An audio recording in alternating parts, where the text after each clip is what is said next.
Hi there. Hi. I'm sort of in the process of just putting some things, some sh very short classes on YouTube. So I thought, let me just pop on here. I've got a Zoom open and on this little podcast of mine. So you can you can subscribe or you can just get this on my channel at Sunita Chulan. So anyone can listen to these. So this next one, what am I actually thinking of? Sort of being in your comfort zone, liking to be in your comfort zone, um, branching out of your comfort zone. So usually I'm a movement teacher. I am a movement instructor and teacher. So most of the things I'm chatting about is like Pilates, movement breathing so far I've done. But in relation to exercise, Pilates, etc. I'm trying to sort of a heading for this one. Plateau. When you go into your plateau, sort of like your comfort zone, you don't want to go any further versus progress. So like the progression, do you want to go further with your exercises? Do you want to challenge it even more? Do you want to stay in your comfort zone?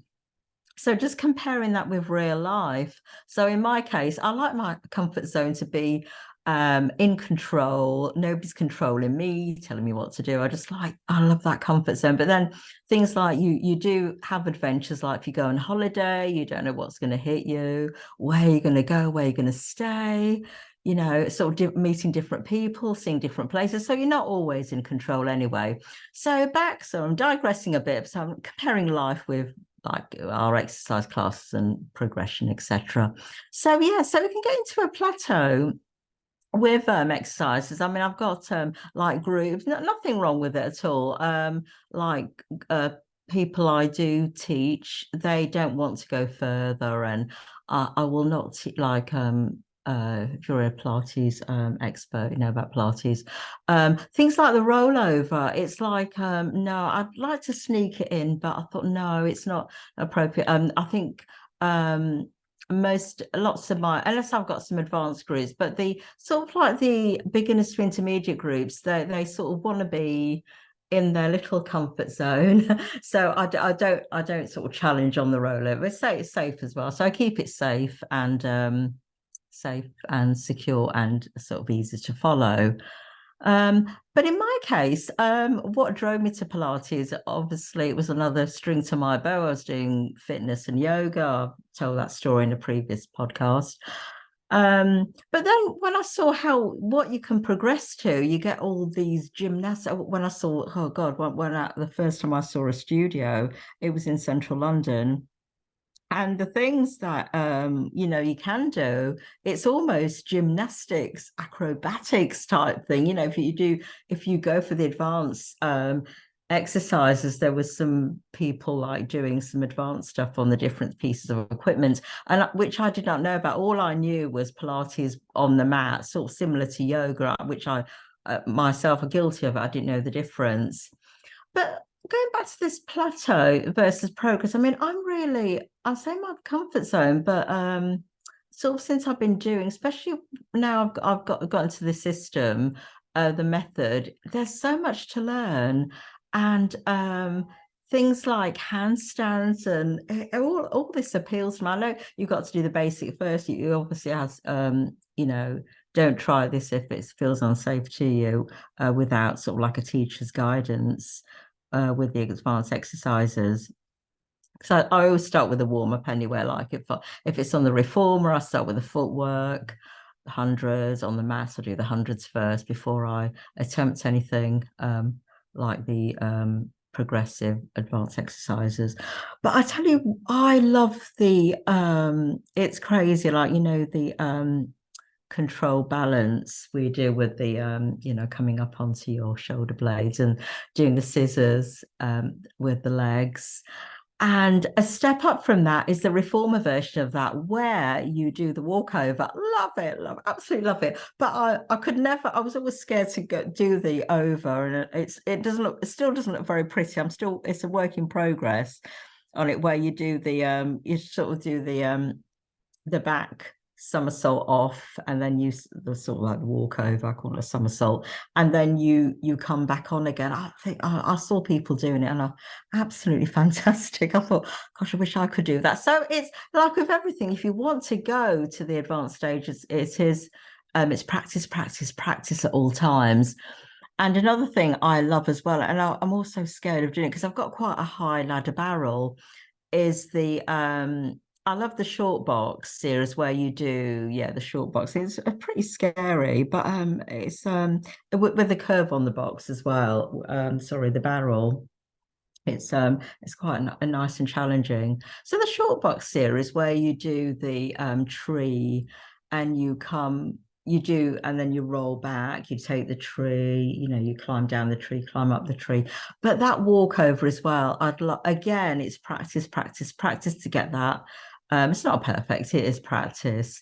But things like that, it's really absolutely, you think how you can progress, what the body can do is absolutely amazing. And Pilates actually sort of like with confidence as well.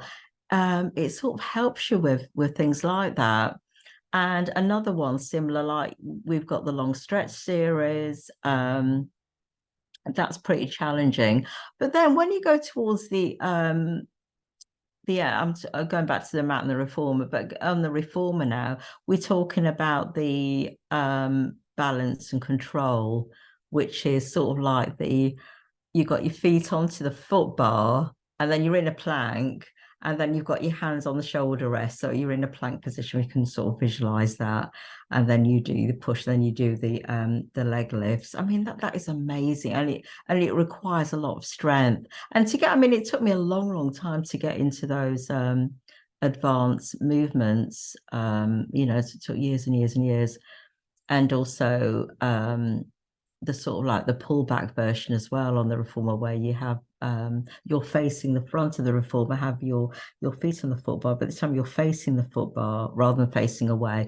You've got your hands on the shoulder rest and you're kicking the legs up. It's absolutely amazing. Obviously, you have to start small with that one, and it's a lots of it's like your back and your shoulder stability has to be pretty strong to hold you in that position. But I love all these things, and it just shows where if you wanted to, how you could progress with these exercises. It's absolutely just amazing where Pilates takes you, because obviously Mr. Pilates himself has a sort of boxing and a gymnast background, so probably lots of these exercises come from there. And also things like working on the Cadillac, on the trapeze, there's things there you could do as well. The hanging exercise, the hanging stuff is just totally amazing. But even on the small equipment, it's amazing what you can do, because I haven't got the high chair. I've got the low chair, and even doing the going up front and then doing the sort of the side version of that mountain climber. There are just so many things that you can explore, and I just want to share that with you where Pilates can take you, because I know lots of people just think, you've got the mat. The mat itself, it's really, I know you have a lot, especially when you go to the advanced mat, is very, very challenging, as I covered in the last podcast. But then you've got the equipment as well, where you can discover and do sort of different things on them. So yeah, I just wanted to share that with you. And also the system is not like you think. Going back to the system itself on the mat, on the reformer, it doesn't have to be boring. You can obviously you can deepen that workout. You can deepen it and really challenge it more and more. And yeah, another one I'm thinking of before I go off. It's the star on the reformer. I just love it. Sort of like this side. It'd be sort of like the side bend, but you've got your hand onto the foot bar, you've got your leg lifted, like sort of like in a star shape. I just love that. That's all the endings, but I know you've got to get to all the whole workout first. But things like that, it sort of like draws you to think, oh, you can go further with this. And also the split series, that's like the front, the side, the Russian splits. They're so challenging. Okay, so that's me there for its Friday evening. So have a wonderful weekend. The next one I'll cover probably next week or in a few days' time, sort of like linking the shapes. It's sort of like link. I sort of did something similar last time, where linking the exercises with different pieces of equipment. But this time it's sort of like comparing the shapes and the different pieces of the equipment. Great. So have a wonderful weekend and see you or hear you on the next podcast. Take care for now. Bye.